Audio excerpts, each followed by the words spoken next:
기준이 무엇입니까? 목이 마르지 않을 때에는 물이 별로 소용이 없습니다. 그러나 목이 마를 때에는 반드시 물이 필요합니다. 음식도 마찬가지입니다. 배가 고프지 않을 때는요, 별로 음식이 필요치 않습니다. 그러나 배가 고플 때에는 음식은 가장 소중한 것이 됩니다. 옷은, 우리가 입는 이 옷은 에덴 동산에서는 필요하지 않았습니다. 그런데 죄가 들어가면서 이 옷이 필요해졌습니다. 십자가는 죄가 없는 사람에게는 필요하지 않습니다. 그러나 죄가 있는 사람, 다시 얘기해서 인류가 타락한 이후에는 십자가가 반드시 필요합니다. 부활은 지금 필요하지 않는 것처럼 보입니다. 그러나 우리의 마지막 시간이 오면 그때에는 부활은 반드시 필요한 것입니다. 지금 당장 필요 없다고 해서 나중에 필요 없는 것은 없습니다. 특별히 부활은 반드시 필요한 겁니다. 부활은 나중에 가서 소유할 수 있는 것이 아닙니다. 부활은 지금 소유해야 합니다. 부활은 지금 소유해야 하며 마지막 그 시간까지 유지해 가야 합니다. 왜냐하면 이 부활은 지금도 소중하고 마지막 시간에도 소중하기 때문에 그렇습니다. 그렇기 때문에 지금 필요치 않다라고 생각해서는 안 됩니다. 당장 필요치 않다라고 생각해서는 안 됩니다. 부활은 지금 필요한 겁니다. 우리는 이 부활을 지금부터 차근차근히 준비해야 합니다. 그리고 이 준비되어져 있는 이 부활이 어느 순간이 됐을 때는 그것을 이미 소유하고 있기 때문에 그것을 꺼내서 사용할 수 있어야 됩니다. 여러분, 우리는 부활을 값없이 받았어요. 우리는 사실 아무것도 한 거 없이 부활을 받았습니다. 그렇기 때문에 그 부활이 가치 없는 것처럼 느껴지지만 여러분 잘 기억하셔야 됩니다. 그 부활이라고 하는 것이 생겨나기 위해서는 누군가가 고통을 받았고 누군가가 죽었습니다. 누군가의 고통과 누군가의 죽음을 통해서 나타난 것이 부활이에요. 그렇기 때문에 우리가 지금 값없이 받았다라고 해서 그것이 무게가 줄어들어서는 안 됩니다. 부활은 매우 소중한 것입니다. 오늘 말씀에 우리가 같이 읽은 이 말씀에 사두개인들이 나옵니다. 그런데 이 사두개인들은 어떤 특징을 가지고 있느냐 하면 그 사람들은 어떤 생각을 가지고 있느냐 하면 그들은 부활이 없다라고 강력하게 주장하는 사람들입니다. 그들은요 부활이 없다고 합니다. 그런데 예수님께서는요 늘 뭘 말씀하시느냐 하면 부활을 말합니다. 그러니까 예수님은 부활을 말하고 사두개인들은 부활이 없다고 주장하고 이들은 언제든지 예수님을 공격해서 부활이 없다라고 하는 것을 증명하고 싶어합니다. 예수님을 만났습니다. 그들이 예수님을 앞에 놓고 뭐라고 얘기하느냐 하면 여러분 이 사람들이 참 똑똑한 사람들이야. 모세가 말하기를 이렇게 말을 시작합니다.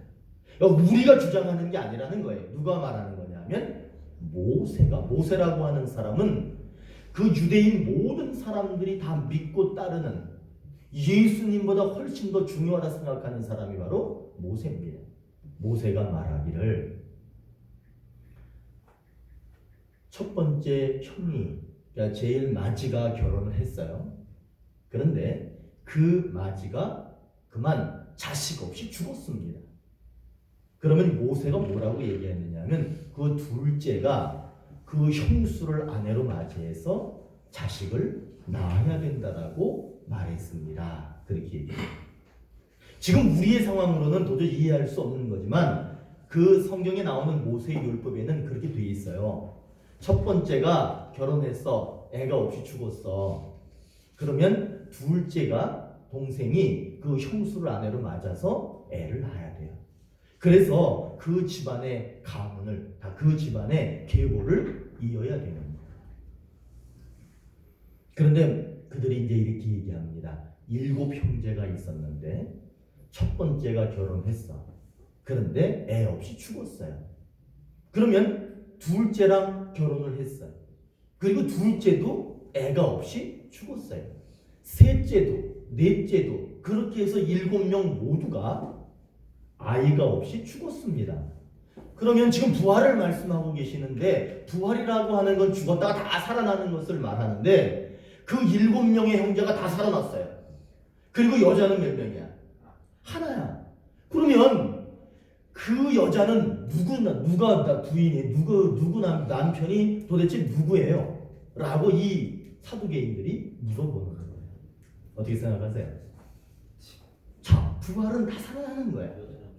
그런데 7명의 남자인데 도대체 이 여자의 남편은 누굽니까? 라고 물어보는 거예요. 사실 이것은 참 난감한 질문입니다. 그리고 이 사람들이 이렇게 얘기할 때는 참 똑똑한, 자신들의 주장을 제대로 펴는 아주 똑똑한 그런 질문이 분명합니다. 잘 생각해 보십시오. 도대체 이거를 어떻게 대답해야 되는가?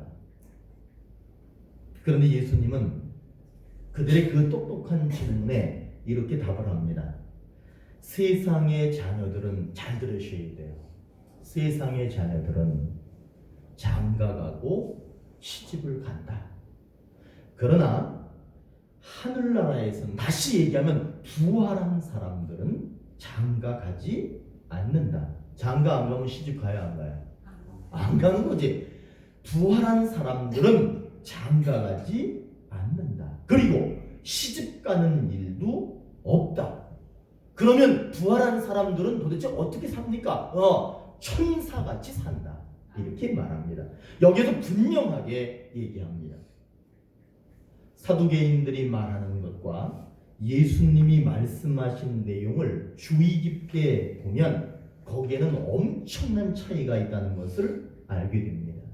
사두개인들은 세상을 기준으로 세상의 말로 세상의 삶을 얘기하고 있다는 거예요. 장가가고 시집가고 애 낳고 모세의 율법을 따라 살아야 되고 이렇게 얘기하고 있는 거예요. 그런데 예수님은요, 그 기준이 어디에 있느냐 하면 하늘에 있습니다. 그분은 하늘의 언어로 하늘을 기준으로 지금 말씀하고 계시다는 사실입니다. 세상 기준으로 보면 결혼하고 혼인신고하고 부부가 돼요. 그런데 하늘 기준은 결혼 자체가 없다라고 말씀합니다. 사두개인들은 땅의 기준은 잘 알았어요. 그런데 하늘의 기준을 모르기 때문에 그들은 부활이 없다라고 주장하고 있는 것이었습니다. 고린도전서 15장 49절에 우리가 흙에 속한 자의 형상을 입은 것 같이 또한 하늘에 속한 이의 형상을 입으리라. 이 말이 무슨 얘기냐 하면 지금 우리는 흙으로 지음받은 이 몸을 가지고 있다는 거예요. 우리의 몸은 다 흙이 되는 거예요. 그러나 우리는 결국에는 예수님처럼 예수님이 부활하신 모습을 가지셨던 것처럼 예수님의 부활의 그 형상으로 바뀔 것이다 라고 말씀해주고 있는 겁니다. 누군가가 부활이 없다는 주장을 한다면 그 사람은 세상을 기준 삼고 사는 사람입니다. 그는 세상에서 욕심껏 그렇게 사는 사람입니다.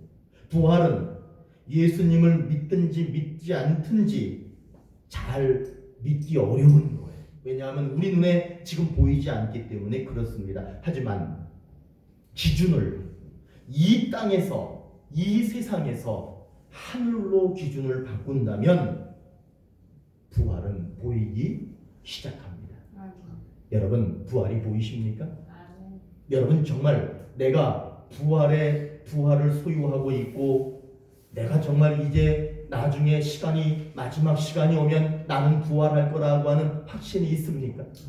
거기에는 나눠집니다. 내가 땅만 보고 세상만 보고 세상에 욕심을 내고 그렇게 사는 사람들은 부활이 보이지 않습니다.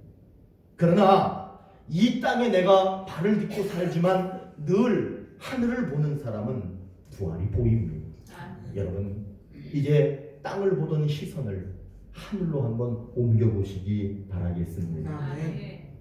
부활을 제대로 이해하기 위해서는 세상의 기준을 버려야 합니다. 오직 세상의 기준으로 똘똘 뭉쳐있어 사실 우리들이 그것을 버려야 됩니다. 사두개인들은요, 부활이 없다고 주장합니다.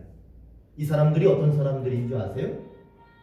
부유한 지배 계층의 사람들입니다. 이 사람들은 아주 잘 살았어요. 이 사람들은 아주 부유했습니다. 그리고 이 사람들은 정치적인 세력을 가지고 있는 그런 사람들이었습니다. 세상에서 많은 것들을 가졌다는 것은 나쁜 것이 아닙니다. 그러나 사두개인들에게는 그 가진 것이 세상의 기준에만 익숙하게 만들었고, 그것을 선호하게 만들었고, 하늘을 보지 못하게 하는 어두운 가리개가 되었습니다. 여러분, 동물하고 식물하고 나누는 기준이 뭔 줄 아세요? 동물하고 식물하고 먹이를 찾아서 움직일 수 있으면 동물, 먹이를 찾아서 움직일 수 없으면 식물. 식물 공부하시는 거예요. 생물학 공부하시는 거예요. 다시, 먹이를 찾아서 막 움직여. 그러면 걔는 동물이야. 그런데 먹이를 찾아서 안 움직이고 가만히 있어. 그러면 걔는 식물이야. 여러분, 박쥐는 새예요, 짐승이에요? 박쥐는 새요, 짐승이에요? 새요? 우리가 너무 잘 아는 얘기 있잖아. 박쥐가 있었는데 짐승하고 새하고 싸움이 났어. 그러니까 박쥐가 지금 어디로 낄까? 어디로 내가 가서 붙을까? 고민하다가 짐승한테 가가지고는, 자 봐라, 나는 다리가 4개 달려 있으니까 나는 짐승이다 그래. 그러다가 또 조금 있다가 새한테 가가지고 뭐라 그래? 봐라, 나는 날개가 있다. 날개가 있으니까 나는 새다. 이렇게 얘기해요. 그런데 새하고 짐승하고의 기준이 있어요. 그거를 구분하는 기준이 있어요. 그게 뭐냐 하면, 일단 온몸이 털로 덮여 있어야 돼요. 털이 있어야 돼요. 그리고 짐승은 새끼를 낳아. 새는 알을. 그것이 짐승과 새를 구별하는 기준이에요. 여러분, 그러면 하나님의 자녀와 하나님의 자녀가 아닌 사람을 구별하는 기준이 있을까 없을까? 있습니다. 분명한 거는요, 모든 것은 그것을 구분하는 기준이 명확하게 있어. 식물도, 동물도, 새도, 짐승도, 하나님의 자녀도, 하나님의 자녀가 아닌 것도 분명히 거기에는 기준이 있습니다. 그 기준은 하늘이 없는 것처럼 늘 땅만 보고 사는 사람, 또 땅과 하늘을 이렇게 번갈아 보면서 사는 사람이 있어요. 부활을 아는 사람, 그리고 부활을 모르는 사람은 이렇게 차이가 있어. 제가 누구다 이렇게 얘기하진 않을게요. 어떤 사람은 늘 땅만 봐. 어떤 사람은 늘 땅을 보지만 하늘도 가끔은 봐. 거기에 기준이 달려 있는 거예요. 여러분, 우리는 땅만 보십니까? 하늘을 보십니까? 거기에 하나님의 자녀와 하나님의 자녀가 아닌 것이 구별되는 거예요. 부활은 세상의 기준과 다르다라고 하는 것을 인식하셔야 합니다. 부활은 세상의 생각으로 가지고는, 세상을 이치를 따지는 것을 가지고 보면 부활은 절대 할 수가 없어요. 예수님이 부활이 있다라고 말할 때 사두개인들은 절대로 부활이 없다고 강력하게 주장합니다. 왜 그럴까요? 예수님은 부활이 있다, 사두개인들은 부활이 없다. 왜 그럴까요? 삶의 기준이 다른 거예요. 이 사람들이 삶의 기준이 다르기 때문에 자기 주장을 하고 있는 거예요. 사두개인들은 세상이 전부인 줄 알아요. 잘 먹고 잘 살지, 권력이 있지, 힘이 있지. 그들은 세상이 똑똑하다고 인정받지. 그러니까 그 사람들은요, 부활이 필요 없어. 그게 삶의 기준인 거예요. 그러나 예수님은 하늘에서 오셨습니다. 그리고 예수님은요, 하늘 얘기만 하셨습니다. 그리고 예수님은요, 하늘에 올라가셨습니다. 그 기준이 다른 거예요. 이 사람들은 오직 땅 얘기만 해. 예수님은 오직 하늘 얘기만 해. 왜? 기준이 땅이고 기준이 하늘이기 때문에 그렇습니다. 저를 교회로 인도한 분을 제가 가끔 얘기하는데, 저를 교회로 인도하고 저를 신학교에 입학시켜주고 저한테 제가 신학대학을 4년을 다니고 대학원을 2년을 다녔어. 장로교 대학원, 장로교 신학과 장로교 대학원을 제가 6년을 다녔어. 그때 그분이 학비를 내주셨어요. 그리고 그분이 돈이 없어가지고 학비를 못 낼 때가 됐어. 그러면 학교를 찾아가 학장님을 만나. 그래가지고 이 사람은 반드시 주의 종이 돼야 되니까 학교 못 다니면 안 되니까 장학금을 주셔야 됩니다. 어거지를 막 쓰는 거야. 가서 나 창피해 죽겠어. 어거지를 막 쓰는 거야. 공부 잘해 주는데 공부도 잘 못하는데 거기다 대고 어거지를 막 쓰는 거야, 이 목사님이. 그래가지고 학교에서 어쩔 수 없이 장학금을 주는 거예요. 그래서 제가 학교를 열심히 다녔어요. 그분이 늘 차비를 내줬어요. 아침, 점심, 저녁 먹을 거를 늘 해주셨어요. 그분이 돌아가시기 전까지 저를 위해서 기도하셨어요.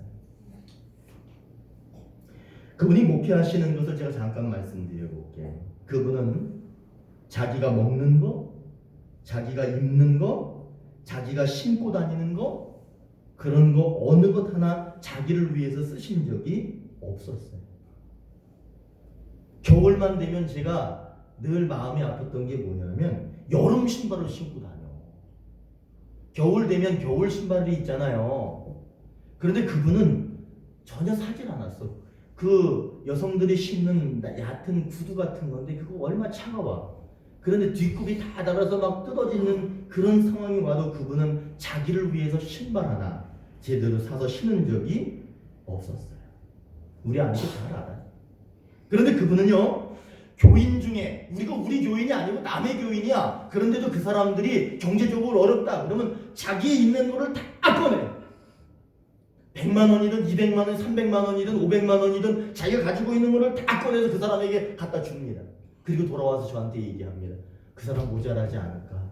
그거 가지고 해결될 수 있을까? 저한테 늘 그 얘기를 하셔요.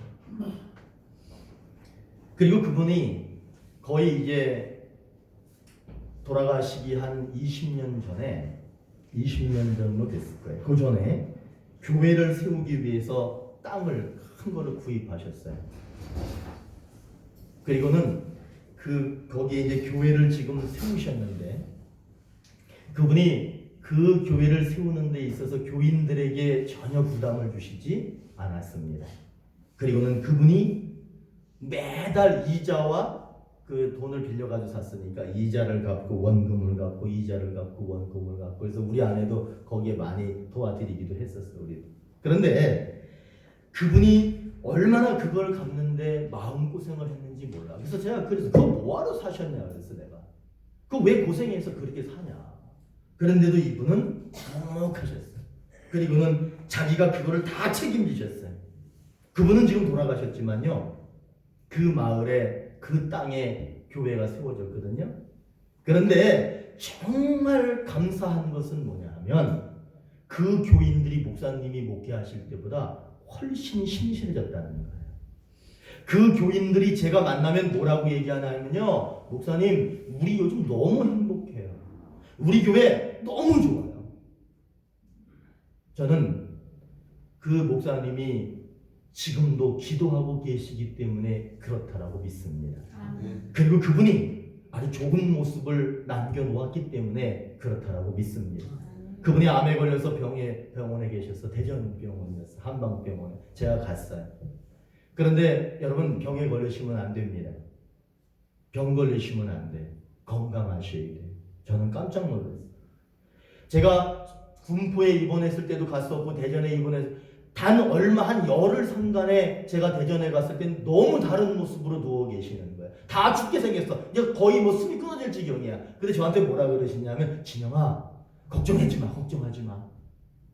걱정하지 마. 하나님이 도와주실 거고 내가 하나님 나라에 가서 내가 널 위해서 기도할 거야. 진영아 걱정하지 마. 걱정하지 마. 내가 하늘나라에 가서 끝까지 너를 지켜볼 거야. 그리고 기도할 거야.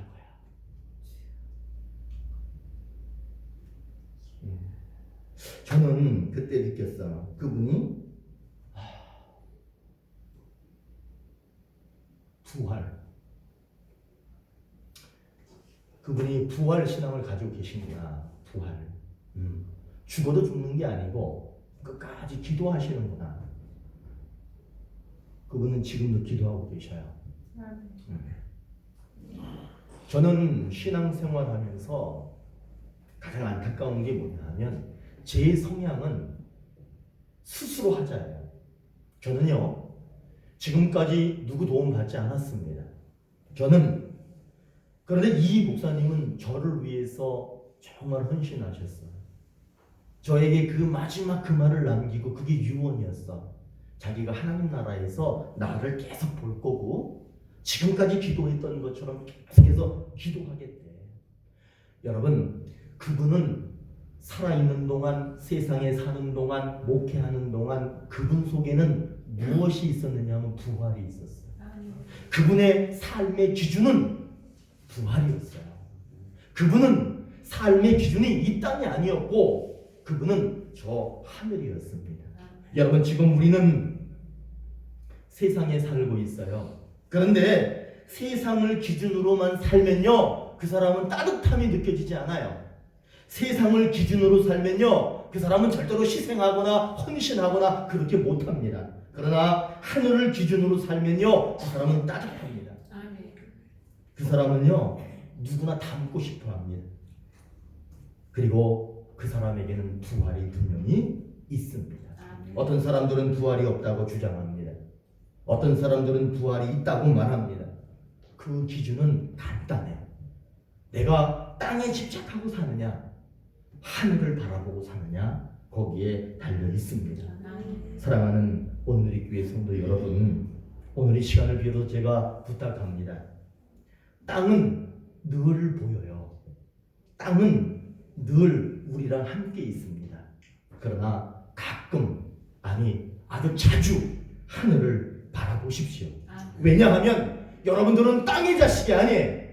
여러분들은 하늘의 자식입니다. 그렇기 때문에 여러분은 땅을만 보시면 안 돼요. 여러분들을 자녀 삼으신 하늘을 바라보시면서 여러분들의 삶이 하늘이 되셔서 여러분들 부활을 품고 사시는 그런 기준의 삶이 이루어지기를 축원합니다. 기도하시겠습니다.